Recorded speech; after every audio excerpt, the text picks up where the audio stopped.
Well, Todd, yes, he does do that. Let's examine why. Like, first of all, anyone knows if you're an athlete in high school, there's a certain level of sophomoric immaturity that goes along with that. You know, you the guys are the stars, you get the girls. I mean, I was captain of the wrestling team and I was one of the toughest guys in the football team. So, like, I had all those rewards. Now, I wasn't good enough for college. I kind of walked on to an SDSU program that they were trying to build for wrestling, but honestly, I wasn't on that level, right? Like, not even close. Like, I would have had to really humble myself and learn, and I wasn't in that place to do that at the time.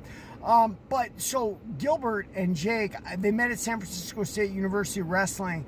They have been stars their whole lives. Then they're on the wrestling team in college. Then what happens? By a quirk of fate, MMA is a new sport, and their grappling chops make them devastating. You know, they're going over to Japan, beating people.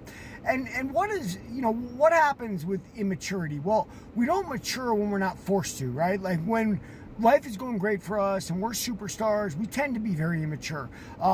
Anybody who walks around LA, you could find that pretty easily, right? Like whether you're success from being a stockbroker and you get a lot of money, or whether you're a superstar athlete, that's what happens. So those guys, when I met them in their early 30s, late 20s or whatever, had never been forced to grow up, right? Gilbert was a terrible gym owner because Gilbert opened his gym as a training camp for himself, right? And the offshoot was he became a superstar, and the offshoot was he had a gym that had dirty mats that he never cleaned, right? Like it was all too much for all of them at the time, you know. And so Jake wearing his hat backwards, they're staying that way. Look, there is that gang mentality that they have, you know. Scrap Pack, they call it Tenderloin Top Team. Tenderloin's like a really rough drug area in San Francisco, and they're saying, like, you know, we're the brawlers in the Tenderloin.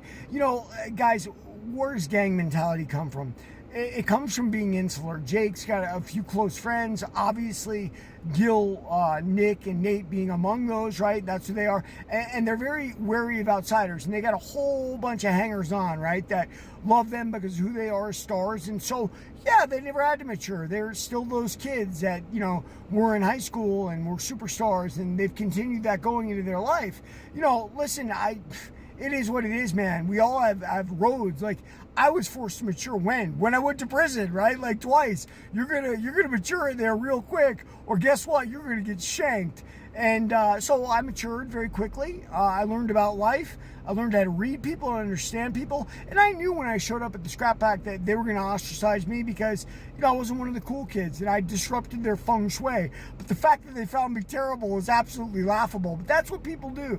They protect their own egos, and it's no different anywhere. Everybody, read my book, Warrior of the Light.